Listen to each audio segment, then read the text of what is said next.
স্বৈরাচার সরকার গণভবনে যে সমস্ত রাজাকার নিয়ে বসত, মিটিং করত, সেই গণভবনের চেহার ছেড়ে দেন। হ্যাঁ ঠিক আছে, হ্যাঁ। এই যে প্রিয় দেশবাসী, এই যে দেখেন ভাই কেমনি কি করলেন আপনি? সন্তান কৃতি সন্তান বলছি, এই যে সেই স্বৈরাচার সরকারের এই যে গণভবনে যে রাজাকারদের নিয়ে এই দেশ ধ্বংসের পরিকল্পনা করত, এই সেই চেহারে বৈশা সেই চেহার আজকে আমরা এই জনগণের কাছে তুলে ধরলাম।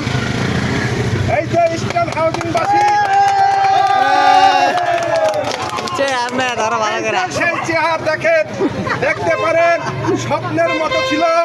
আজকে সেই স্বপ্ন আমরা এই বাংলাদেশ ছাত্রদের অগাধ জীবনের বিনিময়ে এই দেশকে নতুন করে আবার স্বাধীন করা হলো। সেই ৭১-এর সময় মুক্তিযুদ্ধ করে এই দেশ স্বাধীন করা হয়েছিল। আবার এখন ২০২৪ সাল এই দেশকে নতুন করে স্বাধীন করা হলো সেই রাজাকারদের চেহার, গণভবনের চেহার। এই যে দেখেন গণভবনের চেহার। ঠিক ঠিক।